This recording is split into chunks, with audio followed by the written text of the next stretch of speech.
তোমাদের প্রত্যেককে নমস্কার। ভালো আছো তো তোমরা? পড়াশোনা ঠিকঠাক হচ্ছে? মন দিয়ে কিন্তু নিয়মিত পড়াশোনা করবে। তো আজকে আমরা তোমাদের সঙ্গে যেটা চর্চা করব সেটা হচ্ছে বর্ণপরিচয় সহজ পাঠের পঞ্চম পাঠ। কিন্তু এটা তো তোমাদেরকে আগেই পড়ানো হয়ে গেছে, ফলে আজকে যখন আমরা চর্চা করব তোমাদের কাছে বিষয়টা অত্যন্ত সহজ মনে হবে, কারণ তোমাদের তো এটা পড়া। তো সেই জন্যেই আমি একটু দ্রুত তোমাদেরকে এটা পড়াতে চাইছি, আর তোমরাও আমার সঙ্গে সঙ্গে পড়বে। দেখো, প্রথমেই আছে চুপ করে বসে ঘুম পায়। এক জায়গায় যদি আমরা চুপ করে বসে থাকি, একটু পরে আমাদের মধ্যে ঝিমুনি ভাব আসে, ঘুম পেতে পারে। তো সেই জন্যেই বলছেন যে চুপ করে বসে তো ঘুম পাচ্ছে, তাহলে চলো ঘুরে আসি। তাহলে একটু রিডিংটা পড়ি, কিভাবে পড়ব। চুপ করে বসে ঘুম পায়, চলো ঘুরে আসি, ফুল তুলে আনি। আজ খুব শীত, কচু পাতা থেকে টুপ টুপ করে হিম পড়ে, ঘাস ভিজে, পা ভিজে যায়। দুঃখী বুড়ি উনুন ধারে উবু হয়ে বসে আগুন পোহায় আর গুনগুন গান গায়। তাহলে কোন সময়ের কথা বলা হচ্ছে? এটা শীতকালের কথা বলা হচ্ছে। কি করে বুঝলাম শীতকাল? একটা সবচাইতে বড় বোঝার জায়গা হচ্ছে দুঃখী বুড়ি উনুন ধারে উবু হয়ে বসে আগুন পোহায় আর গুনগুন গান গায়। তো আগুন কোন সময় পোহায়? গ্রীষ্মকালে না শীতকালে? আর শীতকালেই পোহায়। তাহলে আমরা বুঝতে পারছি যে এটা শীতকালের ঘটনা। আরেকটা জায়গা থেকে কোথায় বুঝতে পাচ্ছি? কচু পাতা থেকে টুপ টুপ করে হিম পড়ে। হিম মানে তোমরা জানো বরফ।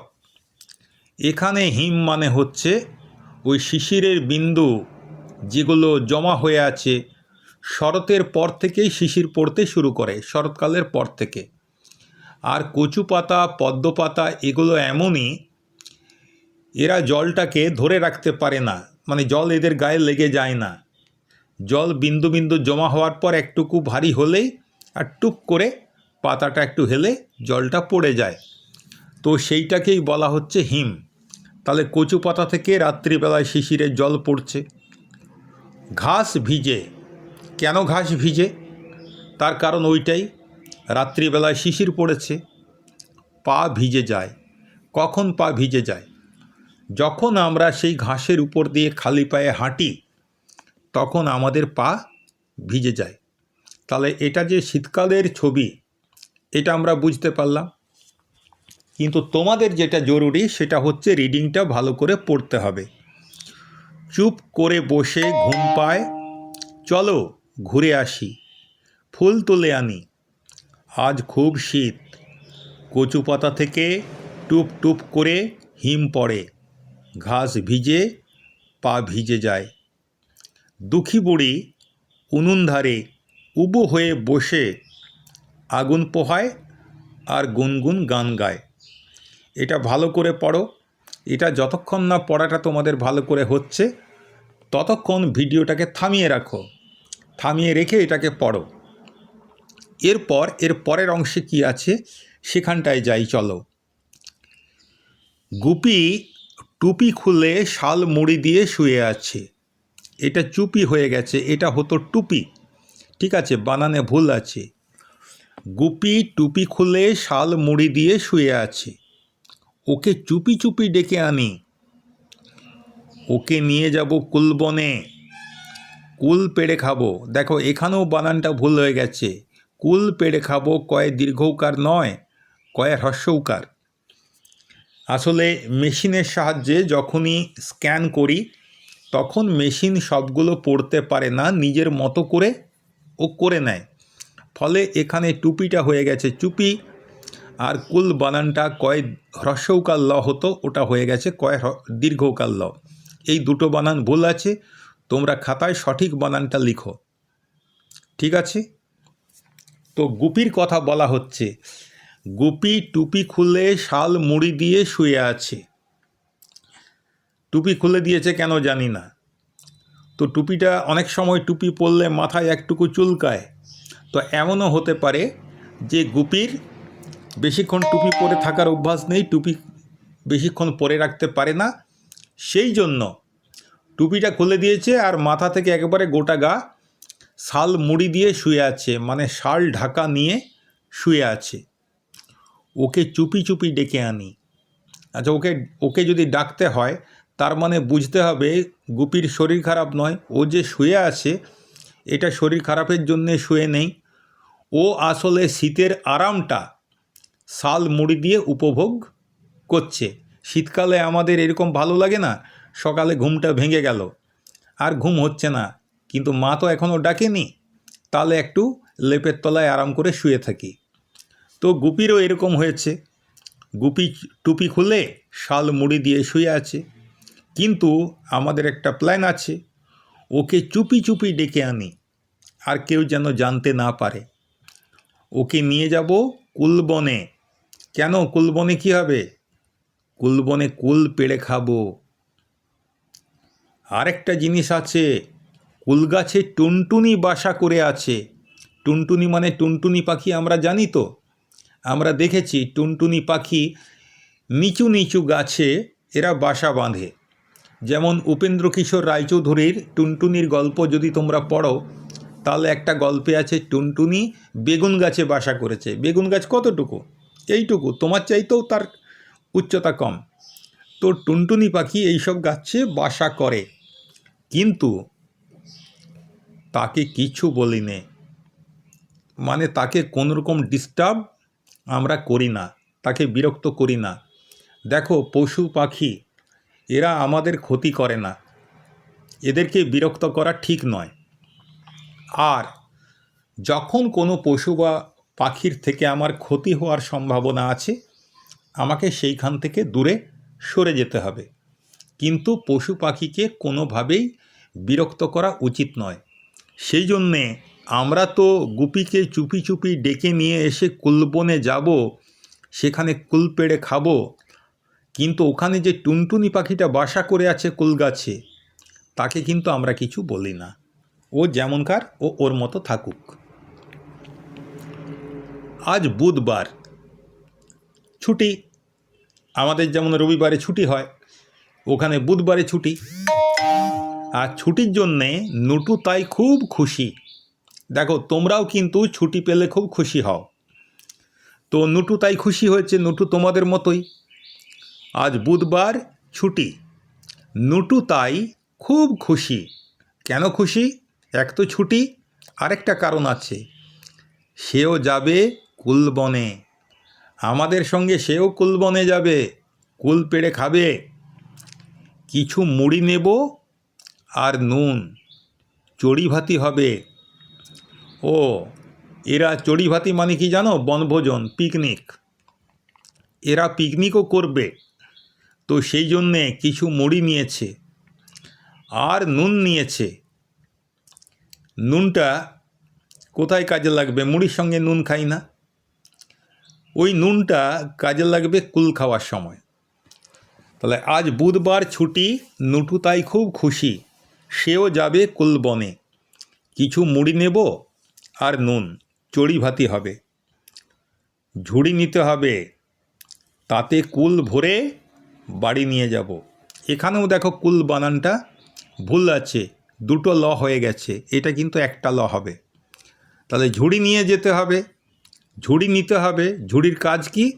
তাতে কুল ভরে নিয়ে বাড়ি যাব। আর যখন বাড়িতে যাব, ঝুড়ি ভর্তি কুল দেখে উমা খুশি হবে, উষা খুশি হবে। বেলা হলো, মাঠ ধুধু করে, থেকে থেকে হু হু হাওয়া বয়। দেখবে শীতকালের যে হাওয়াটা খুব ঠান্ডা হাওয়া, একেবারে হু হু হু হু করে আমরা কাঁপতে থাকি, সেটাকেই বলা হচ্ছে হু হু হাওয়া বয়। মানে এমন করে হাওয়াটা বইছে, এত ঠান্ডা হাওয়া বইছে যে আমাদের ভিতরে কাঁপন ধরিয়ে দিচ্ছে। ওদিকে দূরে ধুলো ওড়ে, চুনিমালি কুয়ো থেকে জল তোলে, আর ঘুঘু ডাকে ঘু ঘু। ঘুঘু কেমন করে ডাকে? ঘু ঘু, এটাই, ঘুঘু ডাকে ঘু ঘু। তার মানে এখন দুপুর হয়ে গেছে।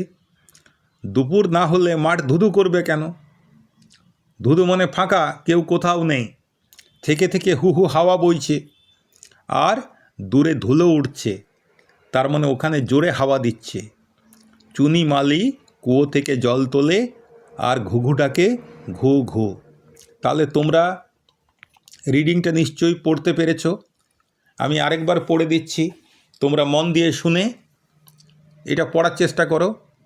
চুপ করে বসে ঘুম পায়, চলো ঘুরে আসি, ফুল তুলে আনি, আজ খুব শীত, কচু পাতা থেকে টুপ টুপ করে হিম পড়ে, ঘাস ভিজে, পা ভিজে যায়।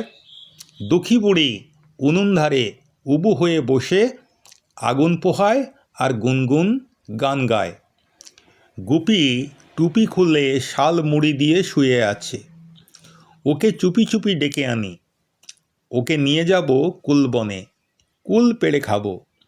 কুল গাছে টুনটুনি বাসা করে আছে, তাকে কিছু বলি নে। আজ বুধবার, ছুটি, নুটু তাই খুব খুশি, সেও যাবে কুলবনে। কিছু মুড়ি নেব আর নুন, চড়ি ভাতি হবে। ঝুড়ি নিতে হবে, তাতে কুল ভরে নিয়ে বাড়ি যাব। উমা খুশি হবে, উষা খুশি হবে। বেলা হলো, মাঠ ধুধু করে, থেকে থেকে হু হু হাওয়া বয়। দূরে ধুলো ওড়ে, চুনিমালি কুয়ো থেকে জল তোলে, আর ঘুঘু ডাকে ঘু ঘু। বুঝতে পেরেছ? পড়তে পারবে নিজেরা? এটা তো একবার পড়ানো হয়ে গেছে, ফলে তোমাদের তো কোনো সমস্যা নেই। এরপরে আমরা কিছু প্রশ্ন উত্তর করব। আমি প্রথম যে প্রশ্ন করব তোমাদেরকে, এই যে লেখাটায় কটা বানান ভুল আছে তোমরা বলো।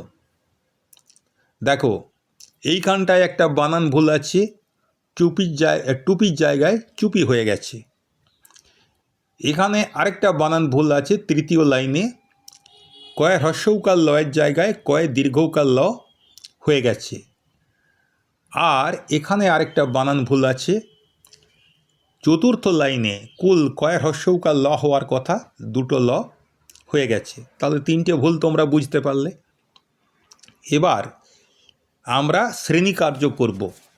শ্রেণীকার্য কি আছে তোমরা অনুশীলনীটা দেখো, সেখানে লেখা আছে ফাঁকা জায়গা পূরণ করো। চুপ করে বসে ড্যাশ পায়। চুপ করে বসে কি পায়? দেখো, একদম প্রথমেই আছে চুপ করে বসে ঘুম পায়।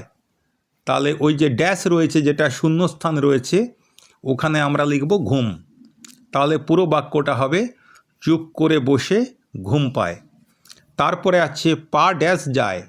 পা ড্যাশ যায়, এটা কোথায় আছে গো? এখানে দেখো, চতুর্থ লাইনে দেখো, হিম পড়ে, ঘাস ভিজে, পা ভিজে যায়। তাহলে পা কি যায়? দেখো, পা ড্যাশ যায় লেখা আছে, আমরা করব পা ভিজে যায়। আচ্ছা, বুড়ি ড্যাশ পোহায়। কি পোহায়?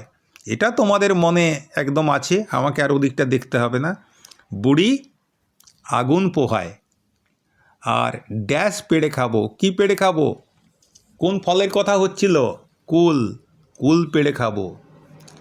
আর ড্যাশ নিতে হবে। কি নিতে হবে? দেখা যাক কি নিতে হবে। দেখো, তৃতীয় লাইনে দেখো, ঝুড়ি নিতে হবে। তাহলে এখানটায় আমি লিখব ঝুড়ি নিতে হবে, ও একটা। আর উমা ড্যাশ হবে। উমা কি হবে? দেখো, এখানে আছে পঞ্চম লাইনে, উমা খুশি হবে, উষা খুশি হবে। তাহলে উমা কি হবে? উমা খুশি হবে। তো এইগুলো তোমরা এখনই লিখে নাও। চুপ করে বসে ঘুম পায়, পা ভিজে যায়, বুড়ি আগুন পোহায়, কুল পেড়ে খাবো, আর ঝুড়ি নিতে হবে, উমা খুশি হবে। এইটা লিখে নাও। এটা হলো তোমাদের শ্রেণীর কাজ। কোথাও যদি কোনো অসুবিধা থাকে তোমরা এসে পরে কালকে ক্লাসে আমাদেরকে বলবে। ঠিক আছে, তাহলে শ্রেণীকার্য হয়ে গেল। এবার ঘরে করার জন্যে কিছু গৃহকার্য তো দিতে হবে। তো গৃহকার্য আমরা যেটা তারপরেই আছে, দেখো যে প্রশ্নটা, সেটা তোমরা দেখো, এটাই বিবরণ ও উত্তর দেওয়া আছে। প্রশ্ন তৈরি করো। দেখো, আমরা জানি শিশুদেরকে প্রশ্ন করতে হয়, শিশুরা উত্তর দেয়, কিন্তু এখানে উল্টোটা, আমরা উত্তর দিয়ে দিয়েছি, এই উত্তর থেকে তোমরা প্রশ্ন তৈরি করো। কীরকম? একটা তো দেয়াই আছে, কুলগাছে টুনটুনির বাসা। এবার টুনটুনিটাকে বাদ দিতে হবে। তাহলে আমরা কি করব? কোন প্রশ্ন করলে তার উত্তর হবে কুলগাছে টুনটুনির বাসা? প্রশ্নটা হবে কুলগাছে কার বাসা? তখন তো তোমরা বলবে কুলগাছে টুনটুনির বাসা। তাহলে উত্তরটা আগে দিয়ে দিয়েছি, প্রশ্নটা তোমাদেরকে করতে হচ্ছে। তোমরা আমাকে প্রশ্ন করো কুলগাছে কার বাসা, তখন দেখো আমি এই উত্তরটা দেবো কুলগাছে টুনটুনির বাসা। তারপরে দেখো, কচু পাতা থেকে হিম পড়ে, পাশে কচু পাতা লেখা আছে, দেখো, মানে কচু পাতাটা বলা চলবে না, দিয়ে প্রশ্নটা করতে হবে। কি প্রশ্ন হবে যার উত্তর হবে কচু পাতা? প্রশ্নটা হবে কোথা থেকে হিম পড়ে? কোথা থেকে হিম পড়ে? তার উত্তর হবে কচু পাতা। আচ্ছা, এরপরে দেখো গয়েরটা, হিমে পা ভিজে যায়, এটা হচ্ছে উত্তর। আর ডান দিকে লেখা আছে হিমে, তাহলে হিমেটা বাদ দিতে হবে আমাকে। কী হবে তাহলে? কিসে পা ভিজে যায়, তখন উত্তরটা হবে হিমে। উত্তরটা হবে হিমে পা ভিজে যায়। এবার ঘুঘু ডাকে, পূর্ণচ্ছেদ দিয়েছে, মানে এটাই বাক্য, এটাই উত্তর। দিয়ে পাশে লেখা রয়েছে ঘু ঘু। হ্যাঁ, তো এটা হচ্ছে, ঘুঘুটা বাদ দিতে হবে। তাহলে তোমরা কি করবে? তোমরা বলবে কে ডাকে, তার উত্তর হচ্ছে ঘুঘু ডাকে। গুপি শাল গায়ে শুয়ে আছে, ডান দিকে দেখো গুপি লেখা রয়েছে, মানে গুপিটা বাদ দিয়ে আমাকে প্রশ্ন করতে হবে। তাহলে প্রশ্নটা কি হবে? কে শাল গায়ে শুয়ে আছে, তখন তার উত্তর তোমরা দেবে গুপি শাল গায়ে শুয়ে আছে।